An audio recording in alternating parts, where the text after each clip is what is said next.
Miren, buenos días, familia. Qué bueno que estamos aquí.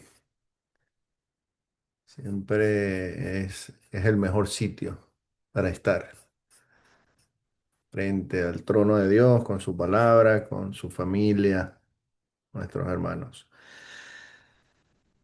Estamos en Éxodo 32. Éxodo 32. Qué capitulito más feo este.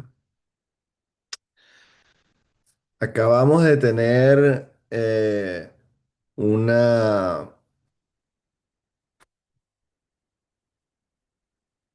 una pasada por aquí de las instrucciones de Dios a su pueblo. Como dijo Alex también ayer, pero desde el capítulo 25 hasta el 31, Dios le está dando instrucciones a Moisés allá en el monte. Están ellos dos solos, en realidad.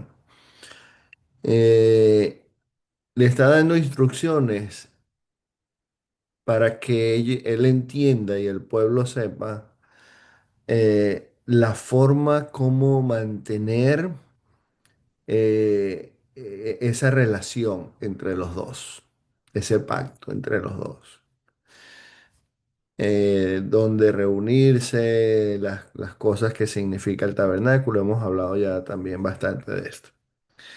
Pero entonces, antes de que Dios termine, porque termina el capítulo 31, versículo 18, dice, cuando terminó de hablar con Moisés en el monte Sinaí, le dio las dos tablas del pacto, que eran dos lajas escritas por el dedo mismo de Dios. Eso tuvo que haber sido una belleza, esas tablas en sí mismas.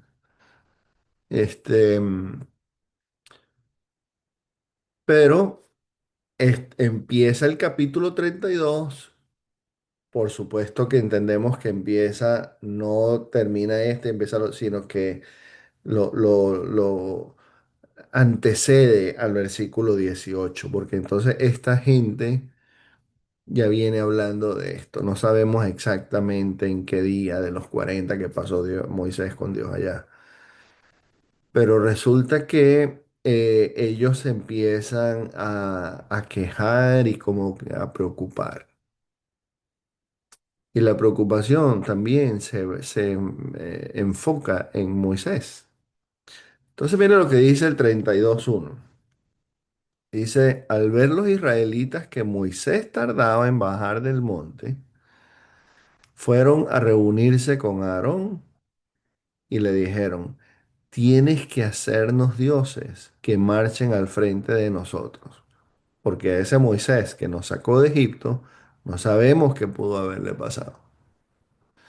Entonces, hay estas dos opciones, ¿no? Por decir, en cuanto a esta preocupación de esta gente. ¿Es indispensable Moisés?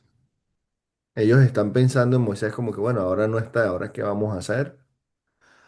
¿O es reemplazable? Ya no está, vamos a movernos para otro. ¿Qué hacemos entonces? Necesitamos otro guía. También ponen este énfasis en ese Moisés. O sea, mira cómo le hablan también, ¿no? Porque a ese Moisés que nos sacó de Egipto. Entonces es como que si el énfasis del versículo, lo que transmite el versículo, están enfatizando más la parte mundana, la parte humana. Fue Moisés. Acuérdense que ellos ya venían quejándose. Cada vez que pasaba algo, se quejaban, ¿no? De Moisés. Que si no tenemos agua, que tú nos sacaste, que por qué nos trajiste, que allá habían carne, que allá habían tumbas. Bueno, ahora nos vamos a morir en este desierto por culpa tuya. Todo era como de Moisés y Moisés y Moisés. Entonces, el peso de todo esto que está pasando aquí, siempre Moisés me ha parecido a mí un tipo eh, excepcional, por supuesto, ¿no? Muy fiel, eh, solo, pero con mucha responsabilidad, un peso tremendo que cargaba este hombre en sus espaldas. Entonces, mientras que él está ya en la presencia de Dios, el pueblo está abajo de ociosos, de incrédulos, se olvidaron de todo lo que vieron, malagradecidos. O sea, ¿qué se le puede decir a esta gente aquí? Lo triste de todo esto, me parece, es que por supuesto estas historias no hablan exclusivamente del pueblo allá, sino que reflejan a la gente que somos nosotros, reflejan el pueblo de Dios que somos nosotros. Entonces es como que necesitamos nosotros eh, tener saber dónde está el norte siempre, ¿no? Necesitamos guía, necesitamos recordarnos. Por eso es que esto es tan lindo, esto es tan bueno. Todas las mañanas aquí necesitamos estar ocupados, no estar ociosos. Necesitamos enfatizarnos en las cosas divinas, que es Dios el que nos trae. Es Él el que nos guía, es Él el que nos da, el proveedor. Entonces, esta gente eh, nos muestran a la gente, a nosotros, al ser humano. Otra vez falla, porque uno empieza a pensar, oye, ¿qué hubiera pasado? ¿Cómo hubiera sido si Adán y Eva no pecan? Si el pueblo no peca, si el pueblo no se aparta, si el pueblo no hace esto o aquello. Pero no, el asunto es que lo hace todo constantemente.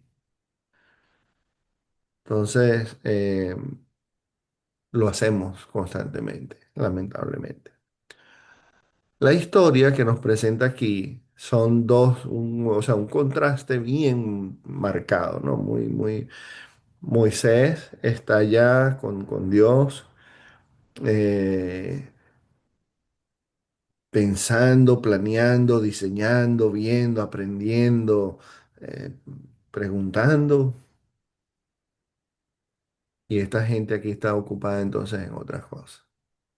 Pero miren lo que dice. Vamos a seguir leyendo desde el versículo 2.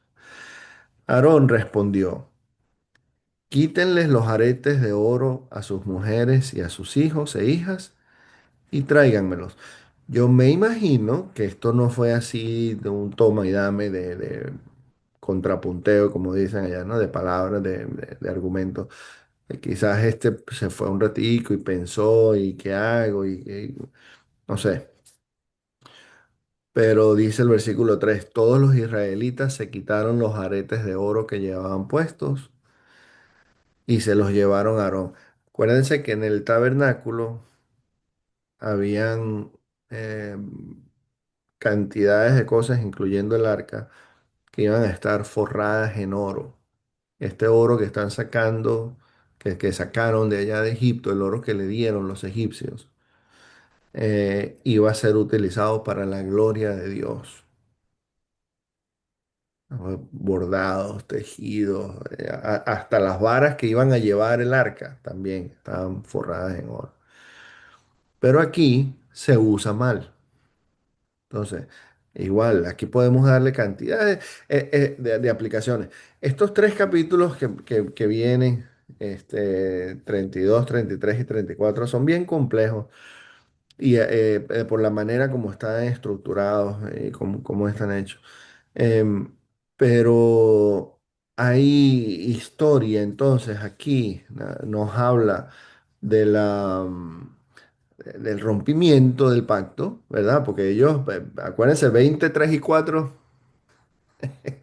el primer mandamiento, hay un solo Dios, no te vas a hacer otros dioses, no te vas a adorar delante de ellos, ¿no? Entonces, el primer pacto es el primer pecado que aparece aquí inmediatamente después que Moisés baja. Ellos rompen lo primero, pues. Entonces, nos presentan estos tres capítulos, que el rompimiento del pacto. Otra oportunidad que les da Dios. Nos habla de perdón, porque al final los perdona, de la presencia misma de Dios ahí, como iba a ser entonces ahora, de Moisés como mediador, entre otras cosas. Entonces hay bastante información en estos capítulos. Las aplicaciones son muchas, pero por ejemplo, si nosotros tenemos talentos, estamos hablando en estos días también, creo que fue aquí también. Oye, sí, fue Alex que estaba hablando de estos talentos que Dios le dio a esta gente. Dios te dio a ti capacidades para hacer cosas, diferentes cosas. ¿Cómo las vas a usar? ¿Qué vas a hacer con eso? Dios le dio oro a esta gente. Ese oro se lo regalaron a ellos. Porque dice la palabra que los hebreos cayeron en gracia de los ojos de los egipcios. Y esta gente les regaló cosas. Entonces, con esos talentos que tienes tú, los puedes usar para la alabanza de Dios, que es quien merece, o para otras cosas paganas, cualquiera que sea. Dice el versículo 3: todos los israelitas se quitaron los aretes de oro que llevaban puestos y se los llevaron a Aarón, quien los recibió y los fundió. Luego cinceló el oro fundido e hizo un ídolo en forma de becerro. Entonces exclamó, esto es como la cerecita arriba, ¿no? Israel, aquí tienes a tus dioses que te sacaron de Egipto. Entonces, acuérdense que esta gente viene con esa mentalidad también de esclavo, de paganismo, de politeístas. eh, y aquí lo que hace es que en medio de la crisis, de la incertidumbre, uno apela a lo que sabe. El que es mentiroso, el que anda en eso todo el tiempo, cuando viene el momento de crisis, las mentiras que va. El otro, el chismoso, el ladrón, el adúltero, el no sé qué, ahí cae uno. En el momento de la crisis es cuando hay más peligro. Momento del estrés, hay más peligro. Entonces, bueno, más o menos ojalá que hayan leído la historia, pero a la final Dios se enfada tanto que dice en el versículo 9: ya me he dado cuenta de que este es un pueblo terco, añadió el Señor dirigiéndose a Moisés. Tú no te metas, yo voy a descargar mi ira sobre ellos y los voy a destruir, pero de ti haré una nación grande.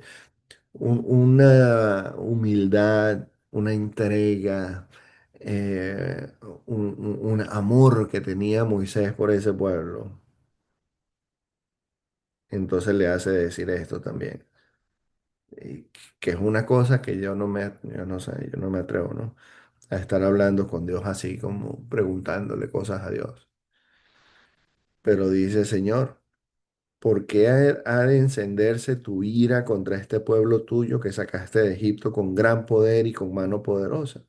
¿Por qué dar pie a que los egipcios digan que nos sacaste de su país con la intención de matarnos en las montañas y borrarnos de la faz de la tierra? Calma el ardor de tu ira. Esto se lo está diciendo Moisés a Dios mismo. Aplácate, dice esta versión. Aplácate y no traiga sobre tu pueblo esa desgracia. Acuérdate de tus siervos Abraham, Isaac, e Israel. Tú mismo prometiste que harías a sus descendientes tan numerosos como las estrellas del cielo. Tú prometiste que darías a sus descendientes todas estas tierras como su herencia eterna. Adivinen qué hace Dios. Entonces el Señor se calmó y desistió de hacer a su pueblo el daño que había sentenciado. Qué cosa más linda. Mire, la oración, por supuesto, sí es importante. La intercesión, el sacerdocio, la mediación. Eso es lo que somos nosotros. Tenemos a uno que vino a morir por nosotros. Jesús es el mediador. Él es el único mediador entre Dios y los hombres. No nos podemos olvidar que nosotros somos un pueblo de sacerdotes. Y el sacerdote media también. Trae a la gente a la reconciliación, aplaca la ira de Dios. Eh, pero lo que hace Moisés con el versículo que leyó mi hermano Jonathan es que le dice, mira, si no va a ser así, entonces quítame de esa lista que tú hiciste. Así como hizo Pablo. Pablo también estaba dispuesto a ir a sufrir al infierno por su pueblo. Cantidades de cosas que podríamos sacar de aquí, ya no tenemos tiempo. Seguimos viendo la flaqueza, la debilidad de nosotros como gente, como pueblo. Entonces, deberíamos, podemos tener nosotros más misericordia con los que caen, con los que están luchando con su pecado, con los que tienen sus cosas que tengan. Vamos a tener misericordia con ellos, porque nosotros somos iguales también. Nos tenemos que considerar a nosotros mismos. Pero la otra es que el amor de Dios es inmensurable. Su gracia. Él es rico en misericordia. Él tiene todo eso para nosotros. Toda esa gracia, ese perdón, ese amor, esa misericordia. Te perdona todos los días de tus pecados. Entonces, ¿qué hacemos? Seguimos llegando a Él porque Él nos sigue recibiendo. Él nos sigue perdonando. Seguimos insistiendo. Nos caímos, nos levantamos otra vez. Seguimos tratando. No culpes a los demás como si son menos porque pecan diferente que tú. Ama, intercede, media, perdona, trae, reconcilia. Y tú mismo haces todo eso a través del Señor Jesús. No dejes que el malo te ponga cosas en la cabeza para que estés pensando que ya no tienes remedio, ya yo sabía que tú no servías para nada, que yo siempre voy a ser así. No, Señor, no, Señor. Dios siempre tiene misericordia. Su gracia, su perdón son más abundantes que nuestra maldad. Y eso lo conseguimos en Jesús, que es el mediador entre Dios y nosotros. Entonces, tremenda historia, bien lamentable, contraste muy fuerte entre el capítulo 31 y 32, pero así somos, hermanos, así somos todos. Vamos a orar.